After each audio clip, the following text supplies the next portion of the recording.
Staples Center in Los Angeles, Tom Yamas. Welcome to ABC News Live, special coverage of the Kobe Bryant Memorial celebrating a legend. More than 250,000 fans have passed through the Staples Center where we are right now to honor the NBA great. Today, 20,000 ticket holders, a sold-out event, will gather in the house that Kobe built. And I invite you to look at your calendar right now, February 24th, 2020, 2/24/2020, a symbolic date for Kobe's wife, Vanessa Bryant. Two representative of her daughter, Gianna, who also died and wore that number when she played basketball, and 24, one of Kobe's numbers on the Lakers. Then 2020, 20 years on the Lakers, 20 years married to Vanessa. The atmosphere is somber out here, and to be honest, it is a little sad.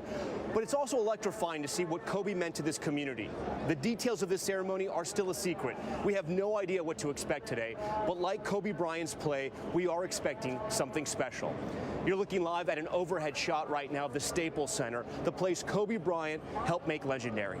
Thousands are arriving today to say goodbye and to pay tribute to Kobe, the NBA All-Star and five-time world champion, who along with his 13-year-old daughter Gianna and 7 others were killed in a helicopter crash just last month. Today, Los Angeles is mourning and celebrating the lives of all of those lost as the investigation into this crash continues.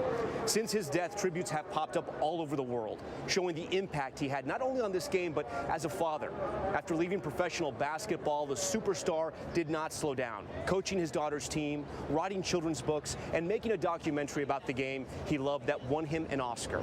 Joining me now with more on Kobe's legacy, my ESPN colleague and host of The Jump, Rachel Nichols. And Rachel, I know this has got to be a tough day for you because as your career got started, so did Kobe Bryant's, and you spent a lot of that career covering him. Yeah, absolutely. You know, Kobe came onto the scene as a high schooler.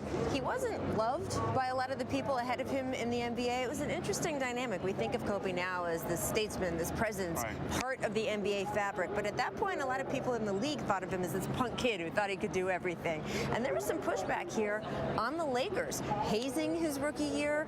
People who thought, you know, they used to have beer in the locker room here after games, but he was 18 years old. So they couldn't have beer in the room when Kobe Bryant was there. So they thought Kobe Bryant's responsible for taking our beer away. I mean, it was sometimes as specific as that. So he didn't have the easiest entry. And that was during my time early as a reporter.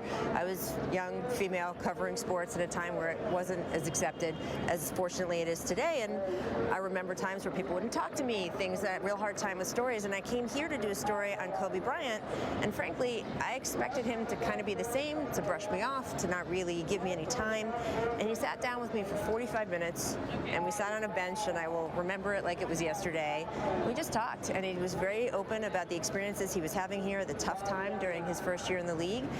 And at the end of it, I was telling him a little bit about me and what was hard for me. And he looked at me and he just said, he's like, you know what? We're going to be okay. And he said, they don't know what's coming.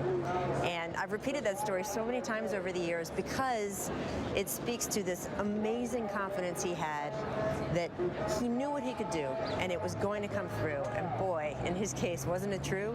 We didn't know what was coming. Right, he evolved as a player and as a man, and he was able to have a career outside of basketball.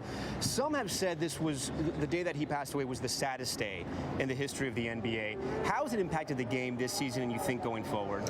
Look, it is part of everything.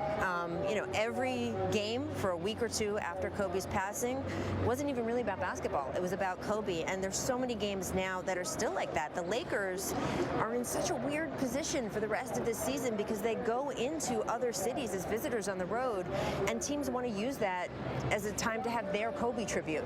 So the Lakers have been part of multiple Kobe tributes around the league for weeks and weeks, sort of emotionally being drawn back into this.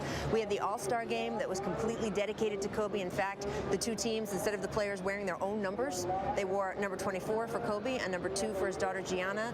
We expect this NBA Finals to be a lot about Kobe. And then Kobe was scheduled to be up for induction into the Hall of Fame this fall, which is sort of just staggering when you think of how close he missed it, that we're never going to hear that speech.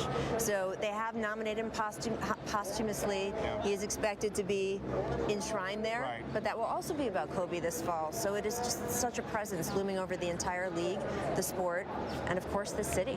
Finally, Rachel, you know, we don't know what to expect today. We do think it's going to be something special. Kobe deserves that. And there's so many people who loved him inside this league, in this city, all over the world. What are you going to be thinking about about as you watch the ceremony today? I just think that power he had to affect so many different kinds of people's lives. We expect some pretty heavy hitter speakers today, pretty heavy hitter performers, and it just speaks to how many different people from different walks of life felt that Kobe was theirs. I mean, you really can't think of Los Angeles for the last 2 decades without thinking about Kobe Bryant. Is there a person that you would think of specifically? Acting, Hollywood? Well, that's a sign, right? It's Kobe that wore that name across his chest. So you can't talk about LA without talking about Kobe. And you can't talk about the fabric of really this country without talking about Kobe for the last 2 decades. He was just kind of always there for so many different people. And I think that's what we're going to see today. All right, Rachel Nichols, we thank you so much for that. And we'll be thinking about you today as we watch the coverage as well. Post NBA Live, Kobe Bryant enjoyed being a coach and coaching his daughter's basketball team. He really felt sports was an analogy for life. Here he is in his own words talking about his coaching and parenting philosophy. The way I share my knowledge of the game with my team in particular is just through experience. I don't spend a lot of time talking to them about stories or the value of hard work. We just simply live it, we embody it, and then it becomes something that they just grow up accustomed to. You know, the respect for the game, the respect for each other. I mean, these are things that we just do, and through doing that, it becomes something that eventually becomes a part of who they are as athletes and young people. And for us as coaches and as parents, it's our job to try to spark that imagination within our children. Instead of, putting her under a structure and saying, okay, you got to make this amount of shots or that amount of shots, just go out and have fun with them. Right? Just be imaginative. Give her the ball and say, listen, you got 10 seconds left. I'll count down from 10. Hit a game-winning shot. Things like that. I think it's